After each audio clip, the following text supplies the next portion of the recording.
नमस्कार, यो खबर भित्रको खबर हो। म सुमन ढुङ्गाना। दर्शकवृन्द, हामी प्राकृतिक, सांस्कृतिक र ऐतिहासिक हिसाबले निकै धनी छौं। त्यही सुन्दरतालाई बेचेर राष्ट्र विकासको सपना पनि बुन्छौं, तर विडम्बना भनौं त्यो सुन्दरतालाई जोगाई राख्न भने सकिरहेका छैनौं। हामी कुरा गरिरहेका छौं तनहुँ जिल्लाको ऐतिहासिक तनहुँसुर क्षेत्रको।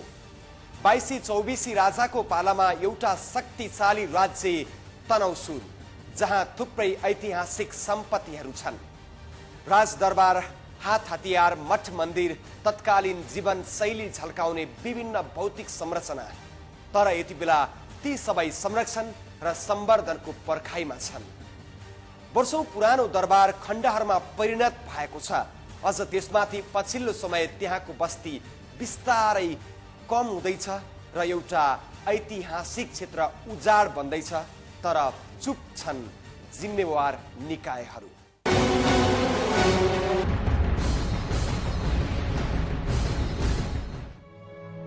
तनहुँ जिल्लाको एउटा ऐतिहासिक स्थल तनहुँसुर। 2224 राज्यहरू मध्येको एउटा शक्तिशाली राज्य, तत्कालीन सेनवंशी राज्य व्यवस्थाको एउटा जिउँदो इतिहास पनि हो तनहुँसुर। तत्कालीन समयमा तनहुँ राज्यको राजधानी समेत रहेको तनहुँसुरमा भिङ्गी सेनदेखि हरिकुमार दत्त सेनसम्म गरी 9 जना सेन राजाहरूले शासन गरेका थिए, जसको विभिन्न अवशेष र भग्नावशेष हाल पनि देख्न सकिन्छ तनहुँसुरमा। सेनवंशी राजाहरूको दरबार, तत्कालीन किल्ला, गढीहरू, तोप, हात हतियार, बारुदी खानाका अवशेष अझै पनि जीवितै छन्।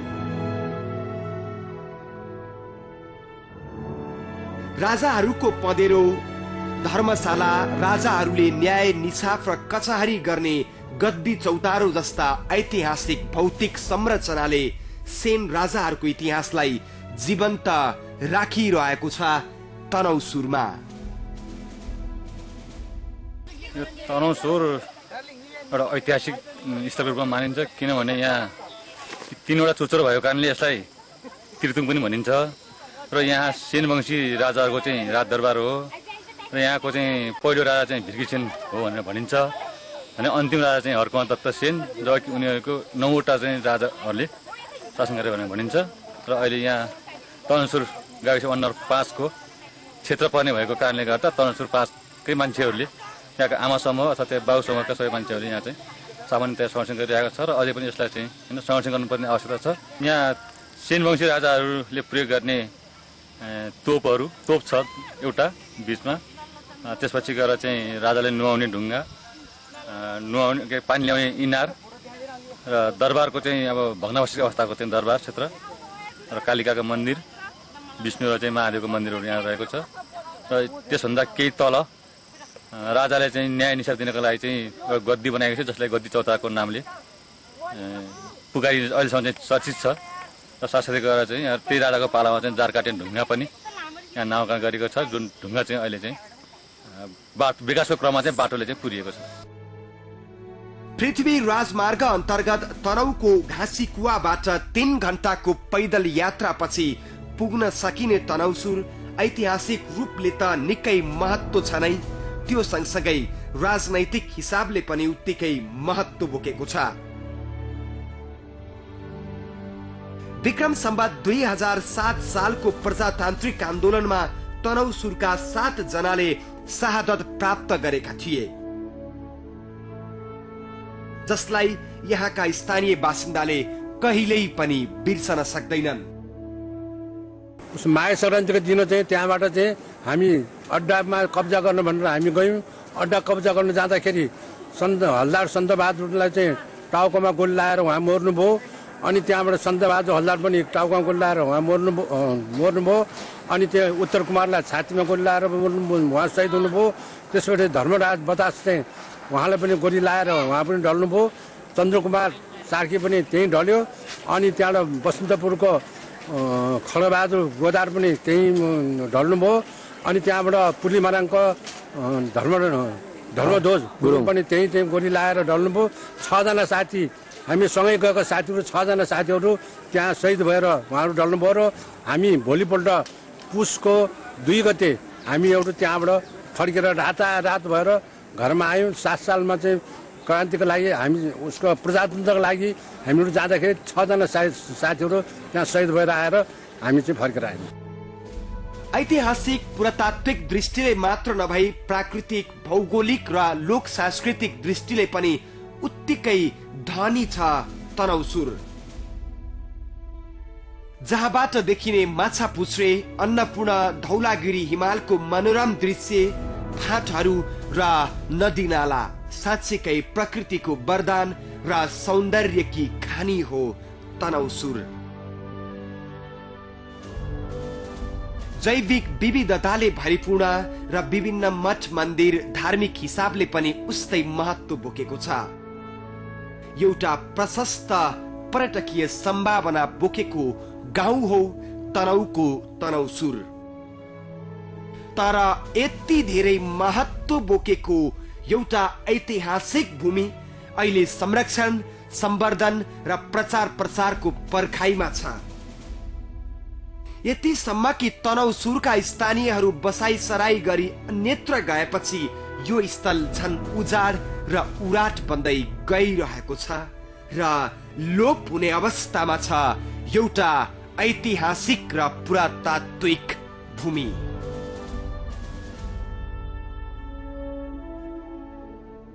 हो, यति धेरै महत्व बोकेको एउटा ऐतिहासिक क्षेत्र संरक्षणको अभावमा विलीन हुने अवस्थामा पुग्नु पक्कै पनि शुभ संकेत होइन पर्यटनलाई मुख्य आर्थिक स्रोत बनाएको देशको लागि। हुन त केही वर्ष पहिले पुरातत्व विभागले अध्ययन सुरु गरेको थियो, तर त्यो कार्य पनि स्थगित भएको छ र झन्झन संकटमा परेको छ एउटा ऐतिहासिक स्थल। प्रसंग जोड्नेछौं विश्रामपछि।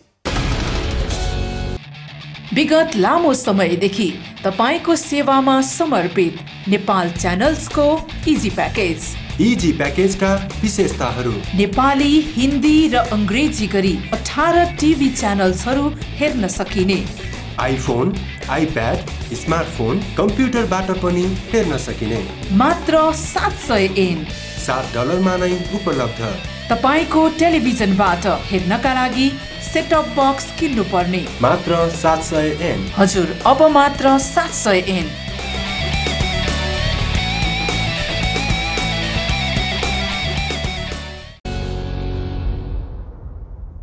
दर्शकवृन्द, एउटा ऐतिहासिक धरोहरको चर्चा गरिरहेका छौं आज। तनहुँ जिल्लाको तनहुँसुर। धेरैले त यसको नाम पनि सुनेका छैनन् होला। सुनुन् पनि कसरी? सम्बन्धित निकाय यसको ऐतिहासिक र पुरातात्विक महत्वप्रति बेखबर जस्तै बनेको छ। कुनै बेला शक्तिशाली राजाले शासन गर्ने त्यो ठाउँमा सेनवंशी राजाहरूको राज थियो। उनीहरूको जीवनशैली, दिनचर्या र त्यति बेलाको समाजको प्रतिनिधित्व गर्ने थुप्रै सम्पदाहरू अहिले पनि छन् त्यहाँ, तर लथालिङ्ग अवस्थामा छन् र संरक्षण पर्खिरहेका छन्। खास गरी स्थानीयहरू सुख खोज्दै अन्यत्रै बसाइ सरेपछि त्यस ठाउँको अस्तित्व झन् संकटमा परेको छ, जसबारे सरकार र सम्बन्धित निकायलाई कुनै चासो छैन।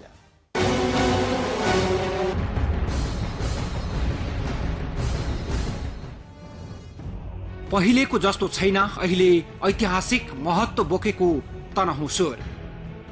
कुनै बेला निकै लोभलाग्दो र मनोरम यहाँको मानव बस्ती अहिले उजाड बनेको छ। यहाँका बासिन्दाहरू अन्यत्रै बसाइ सरेपछि पुराना घरहरू खण्डहर बनेका छन्। गाउँको रौनक खस्कँदै गएको छ र पहिलेका 150 घर मध्ये अहिले 5-6 वटा घर मात्रै देख्न पाइन्छ। त्यो पनि बचेका ती घरहरूमा अहिले मानिसको बसोबास नहुनाले घरहरू घर जस्ता छैनन्। छाना, भित्ता, ढोका, झ्यालहरू सबै भत्किएर जीर्ण भएका छन्। 2224 राज्यको पालामा शक्तिशाली राज्य भए पनि तत्कालीन सेनवंशी राज्य व्यवस्थाको जिउँदो इतिहास भए पनि त्यसको महत्वप्रति कसैलाई चासो छैन। स्थानीयहरू सुख खोज्दै अन्यत्रै पुगेपछि सरकार र सम्बन्धित निकायलाई यसको दुरावस्थाले छोएको छैन र त ऐतिहासिक महत्त्वका यी घरहरूको संरक्षण र पुनर्निर्माण हुन सकेको छैन। दरबार चाहिँ यहाँ तनहुँसुरको एउटा पुरातात्विक र सांस्कृतिक ऐतिहासिक महत्त्व बोकेको यो खड्गकाली माईको दरबार जुन लगभग हामीले अन्दाज गरेको 250 वर्षभन्दा पुरानो यो सेनवंशीय राजाको चाहिँ यो दरबार हो, जुन अहिले हामीले देखिरहेका छौँ। संरक्षणको अभावमा यो साह्रै नै दुर्दशापूर्ण भएर एउटा पीडित रोगी जस्तो बनेर बसेको छ र यसलाई उचित स्याहार सम्वर्धन गर्न सकेको खण्डमा यसलाई पर्यटकीय एउटा नमुना गाउँ र नमुना एउटा ऐतिहासिक दरबार र क्षेत्र पर्यटकीय क्षेत्रको रूपमा विकास गर्न सकिन्छ भन्ने हामीलाई लागेको छ।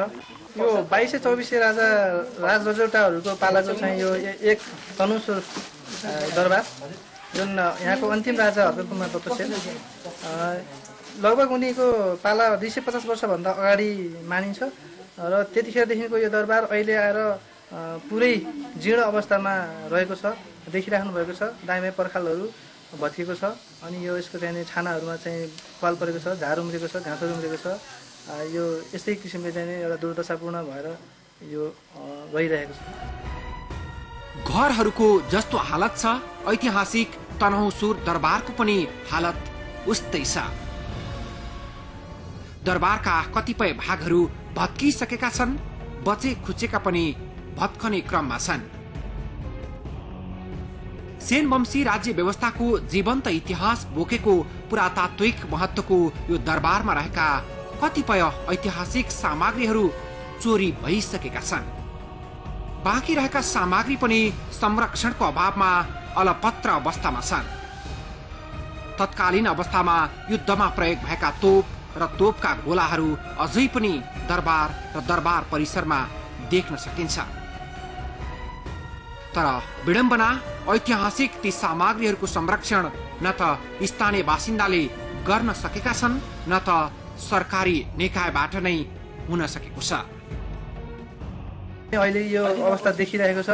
यदि पाएको त्यस्तो चाहिँ अवसर पाएको भए यो पक्कै पनि एउटा गोर्खा दरबार जस्तो हुन सक्ने थियो र त्यो नभएर यहाँ अहिले चाहिँ साह्रै नै एउटा मनै हृदय विदारक किसिमको चाहिँ यस्तो जुन गोर्खा दरबारले अहिले जुन चाहिँ एउटा स्थान ओगटेको छ त्यो रूपमा चाहिँ यो तनहुँसुर दरबारले चाहिँ दिन सकेको छैन। त्यो हामीलाई साह्रै दुःख लागिरहेछ। यो तुरुन्त छिटोभन्दा छिटो यसको चाहिँ पुनर्निर्माण र पर्यटकीय स्थलको रूपमा चाहिँ विकास गर्नलाई चाहिँ जरुरी छ। विविध ऐतिहासिक र पुरातात्विक सम्पदाहरू रहेको तनहुँसुरको संरक्षण, सम्वर्धन र प्रचार प्रसारका लागि हाल आएर केही सङ्घ संस्थाहरू जागरुक त भएका छन्, तर राज्य निकायबाट चासो नदिँदा सम्वर्धन र पुनर्निर्माणका लागि कुनै सार्थक पहल भएको छैन। अनि यतिका धेरै महत्त्व बोकेको तनहुँसुरको संरक्षण, सम्वर्धन र प्रचार प्रसारका लागि हालसम्म कुनै पनि पहल नहुँदा यो ठाउँको अस्तित्व दिन प्रतिदिन संकटग्रस्त बन्दै गएको छ र आफ्नो पहिचान खोजिरहेको छ। तनहुँसुरले जति चर्चा पाउनुपर्ने हो त्यसको केही भाग मात्रै पनि पाउन सकेको छैन र आफैमा महत्त्वको ठाउँ भएर पनि ओझेलमा परेको छ। स्थानीय स्तरबाट उक्त ठाउँको संरक्षणका लागि केही पहलहरू पनि भएका छन्, तर तिनको सार्थकता देख्न पाइएको छैन अहिलेसम्म। के पहल भएका छन् त स्थानीय स्तरबाट, अनि किन सार्थक हुन सकिरहेका छैनन् ती पहलहरू, देखाउनेछौँ विश्रामपछि। विगत लामो समयदेखि तपाईको सेवामा समर्पित नेपाल च्यानल्सको इजी प्याकेज। इजी प्याकेजका विशेषताहरू: नेपाली, हिन्दी र अंग्रेजी गरी 18 टिभी च्यानल्सहरू हेर्न सकिने, आइफोन, आइप्याड, स्मार्टफोन, कम्प्युटरबाट पनि हेर्न सकिने, मात्र 700 एन $7 नै उपलब्ध। तपाईको टेलिभिजनबाट हेर्नका लागि सेटअप बक्स किन्नु पर्ने, मात्र 700 एन। हजुर, अब मात्र 700 एन।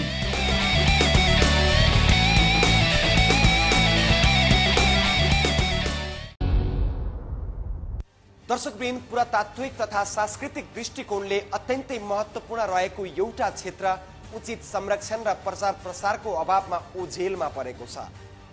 पहिले त्यो ठाउँसँग भएको सान र अहिले त्यो ठाउँको हविगत हेर्दा टीठ लागेर आउँछ। तर पछिल्लो समय त्यस क्षेत्रको प्रवर्धनको लागि केही पहल हुन थालेका छन्, जसलाई सकारात्मक मान्नुपर्छ। यदि सरकारी स्तरबाटै पहल कदमी हुने हो भने आन्तरिक तथा बाह्य पर्यटकका लागि राम्रो गन्तव्य बन्न सक्छ त्यो ठाउँ। तर त्यो पहल हुन सकिरहेको छैन। अथाह भावनाको बीचमा नेपथ्यमा छ तनहुँ सुर। अझ भनौं सम्बन्धित निकायका नजरमा छेकिएको छ त्यस क्षेत्रको विकास। यद्यपि स्थानीय स्तरबाट भने केही पहल भने हुन थालेका छन्।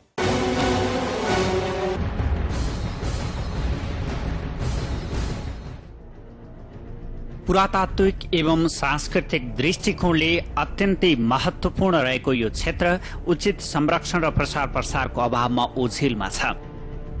तर पछिल्लो समय यस क्षेत्रको प्रवर्धनका लागि केही भए पनि पहल हुन थालेका छन्, यसलाई सकारात्मक मान्नुपर्छ।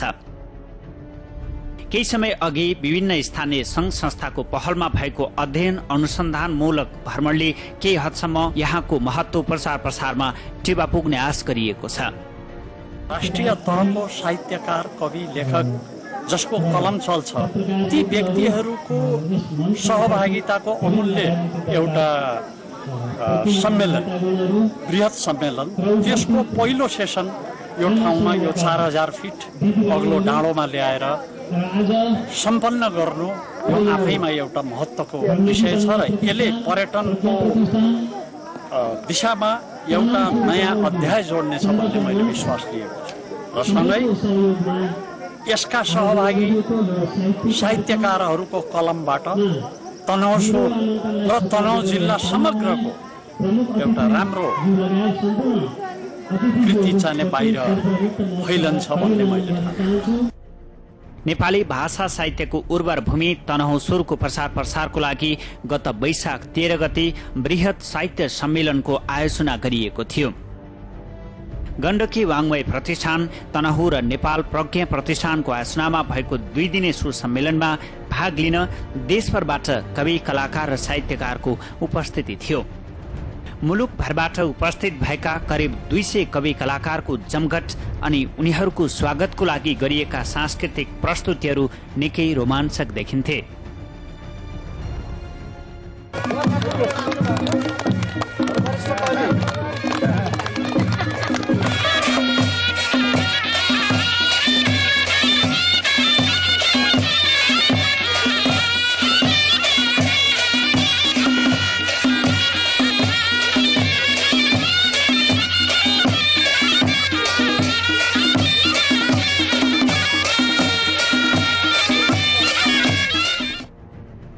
पर्यटकीय सम्भाव्यताको लागि सरकारी तवरबाट कुनै दिगो र प्रभावकारी कदम हुन नसकेको अवस्थामा भएको साहित्य सम्मेलनले एउटा नयाँ आयाम थपिएको महसुस गरिएको छ। जमघट भएका कवि कलाकारहरूले यहाँको प्राकृतिक सट्टाको वर्णन गर्दै लेखेका रचनाहरूमा यस क्षेत्रको महत्त्व वर्णन गरिएको थियो। पहिलो झुल्को तनहुँ सुरमा रवि भावनामा बगिलेछन् हाँसेर आजका कवि। म लेख्छु कविता नौलो तिमीले पनि लेखनु, कुनाको पानीले तिर्खा तिमीले पनि मेटनु। यात्री परको खाली यात्राको क्रमभित्र छु, गइरही कहाँ खोजौँ यात्रामै अलमल्ल छु। म किसान आकाश हेरेर रमाउँछु, आकाश हेरेर हाँस्छु अनि आकाश हेरेर। विभिन्न क्षेत्रका सर्जकहरूको उपस्थिति र त्यही क्षेत्रको वर्णनमा लेखिएका सृजना सुन्न पाउँदा आफ्नो क्षेत्रको पर्यटन प्रवर्धनमा ठूलो मद्दत पुग्ने आश छ उनीहरूमा। साह्रै खुसी लागेको छ। म आफूलाई यो कार्यक्रम तनहुँसुरमा सम्पन्न भएकोमा हामी तनहुँसुरवासीहरू चाहिँ एकदम गौरवान्वित छौँ। के छ यो कार्यक्रमले कस्तो सहयोग गर्ला जस्तो लाग्छ तपाईँलाई? सहयोग निकै हुनेछ किनभनेदेखि यो हामी तनहुँसुरको विकास, पर्यटनको विकासमा चाहिँ निकै सहयोग होला भन्ने आशा राखेको छु। कार्यक्रमका प्रमुख अतिथि नेपाल प्रज्ञा प्रतिष्ठानका सदस्य प्राध्यापक डाक्टर महादेव अवस्थीले तनाउ सुरको महत्व र सुन्दरताप्रति आफ्नो ध्यानाकर्षण भएको बताउँदै राज्य निकायबाट यसको विकास र संरक्षणका लागि सहयोग हुनुपर्ने र यसका लागि आफ्नो संस्थाले पनि सहयोग गर्ने बताएका थिए। साहित्य सम्मेलनलाई मैले एउटा सांस्कृतिक महोत्सवका रूपमा लिएको छु, किनभने यस सम्मेलनमा यहाँ आउँदा हामीले यहाँको दृश्यावलोकन जुन गर्न पायौँ त्यस क्रममा चाहिँ यहाँको ऐतिहासिक सांस्कृतिक सम्पदाको अवलोकन गर्न पायौँ र यो ऐतिहासिक सांस्कृतिक सम्पदा र पुरातात्विक सम्पदाका दृष्टिले ज्यादै महत्त्वपूर्ण क्षेत्र यो रहेछ र यस किसिमको क्षेत्र अहिलेसम्म पछाडि परेको प्रचार प्रसारमा आउन नसकेको हुनाले धेरै मान्छेहरूका जानकारीमा यस क्षेत्रको सांस्कृतिक सम्पदाका बारेमा त्यति जानकारी नहोला, तर अब यस किसिमको सम्मेलनबाट र यहाँका स्थानीय जनताको जागरुकताबाट र सचेतताबाट पनि र नेपाल प्रज्ञा प्रतिष्ठानले यस क्षेत्रका बारेमा अध्ययन अनुसन्धान गर्न चाहनेलाई परियोजना प्रस्ताव यदि कसैले प्रस्तुत गर्नुभयो भने त्यस किसिमका परियोजना सञ्चालनमा ल्याउने कार्यमा नेपाल प्रज्ञा प्रतिष्ठानले मद्दत गर्न सक्छ। स्थानीय पहलमा भएका यस्ता क्रियाकलापहरू सकारात्मक छन्, तर सरकारी निकायको तर्फबाट यहाँको ऐतिहासिक पर्यटकीय एवं पुरातात्विक महत्त्वलाई ध्यान दिँदै दिगो र प्रभावकारी पहल हुन जरुरी छ।